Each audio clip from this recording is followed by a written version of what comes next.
Moving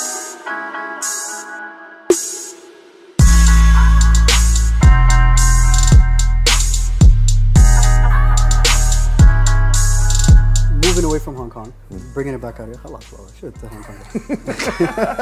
Khalas, Aaron feels so patriotic for once. I know, right? Like he was so passionate. If it was in about Hong Kong, it'd be the 7-Eleven show, not the Dukkan show. That's not a bad idea. Right? I like that. We would definitely do that. Because like when we went to Phuket, we were there on a business trip and walked into a 7-Eleven. Omar Abbas and I are the only people taller than the shelves. So everyone just started like, asking you for see stuff? Omar, yeah, like I could see Omar across the shelves, but like people can't see us. And then it was the funniest thing. Like I think it was the first time I experienced kind of like subtle racism. It's the first time OT felt like a basketball player. No, that definitely. Are you high in the NBA? And it's the first time you felt normal.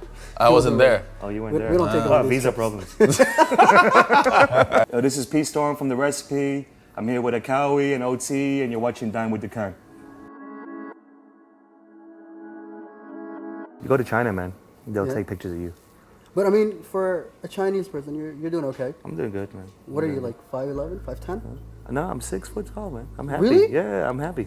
What? I'm good. I'm 185, man. Not bad. You know? And basketball. Oh, are we talking about this? Yeah, really? we are. Okay, Can we address this? Can we address the height? And you play basketball. Yep. How's that going for you? Basketball is good, man. It's sort of been like a resurgence, I guess you would say. You're on it for so many years. Yeah, for a like while. you even played pro back in the day. Professionally in Italy in the lower divisions when I was younger, and then came out here and came back here, and everyone always knew there wasn't basketball here for expats. You know, back in the day we had school programs which weren't very good. You took a picture with Scottie Pippen 2 years ago, remember that? Oh, yeah, that was hilarious, dude. The way I was set he that your up. roster as well? Like No, okay. I set that up on my own, dude. Okay. The way I did that was master. It was a master. He went to Naeem as well. I was like, dude, go stand over there, and when I look, just take a picture. And he was like, okay. And so he went to the end where that dude is right there, where that camera's right there. Yeah. And then Scottie Pippen was sitting here, and I was like, yo, Scottie. And when he looked over to me, I was like, I was like that. And it was the dopest And it was the best picture. It looked like Scottie Pippen went like, Aaron, you want to take a photo? You want to take a photo, Aaron? Yo, Scottie. And when he looked at me, I looked there, I was like, yo. He took a picture. I got like 300 likes on the picture. I was like, yes, you know. Well done. But that was cool. I think he realized what I did. Yeah, and plus Aaron's the first rapper went ball player in the world, I think. I mean, usually you play ball Rapper first went and then ball rap. player. Usually play for, Right? Usually they It's play kinda ball, like, then they go rap. It's like the Shaquille of Dubai. Well, But he can shoot better. Technically, I played ball first. Technically, I played ball first. Okay. But I've always been involved in music. How'd you get into it? I just loved it, man. What I started doing was started copying, writing their rhymes. You know, listening to them and writing their, trying to jot down everything. Because, you know, as a kid, we didn't really understand it and understand that language and stuff. And then I started writing down stuff. And then one of my friends, he was like a transfer student from the US. Here? Yeah, here. I was in Shuaifat at the time.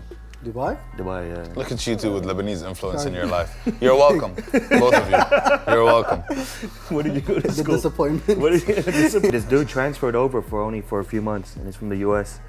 And then he kind of introduced me to a lot of the music, more current music that was happening at the time, and that sort of changed my life, you know. And he started telling me to write my own. Started writing it, and yeah. So I've been broke ever since. I was going to events out here when I was 14, 15 years old, and they were turntable events. You know, like, God, I don't even know their names. I can't remember their names. You had like Ahmed DJ Turbo. You had this guy Scratch. You had these guys coming from Rack. You had these guys coming from Fajera and all these guys, and they were doing turntable battles and stuff. You know, and this was like in the 90s. And I think one thing that people forget how impressive that is out here is because we didn't have TV. Yeah. Okay, we had one TV channel, remember? Yeah. We didn't have radio. Okay, we had 92 FM, which just played 92 FM. Yeah, you know? it was just like top billboard. Yeah, we didn't have magazines. We didn't have that. We didn't have, obviously we didn't have the internet, you know? So the fact that it reached here at such a high level where people were doing competitions and b-boying and rapping and stuff like that should be considered as amazing. we linked up with a guy called Nickel. Okay, so Nickel was the promoter that did the heavy metal circuit. Yeah, I remember. Okay, so I know that. so he booked us for our first launch of the Recipe mixtape. How many people were you? 13. 13. Okay. There was 13. Do you remember everybody that was on it? Yeah.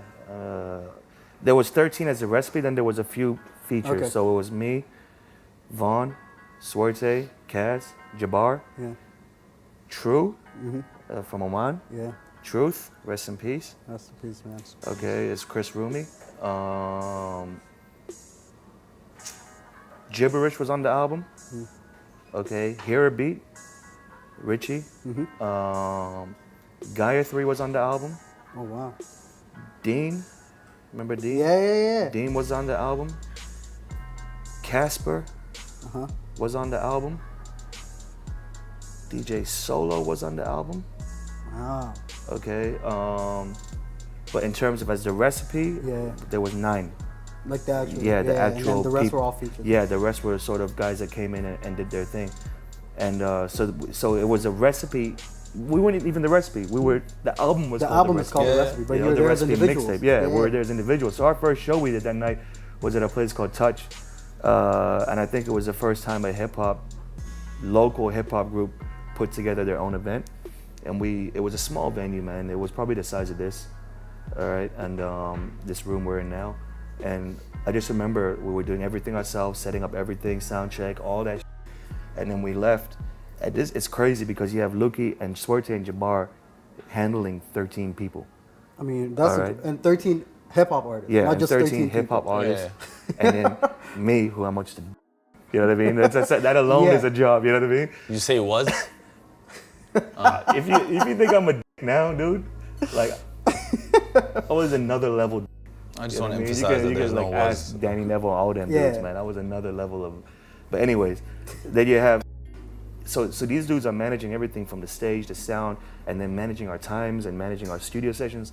So we all show up for this event after we go home and do our thing. We come back and dude, there was a line to get inside. Like, and I was like, what's going on? This is a shock, Yeah. We didn't expect this many people to show up. And it was different then because the power of Facebook back then was so much bigger than it is now. Yes, it was. Okay, and it was everyone was sharing everything. And then you had 13 people promoting the event. Yeah. And people tell you, oh, my friend Gibberish is performing. Exactly. You should come see him. Whether they knew him or not.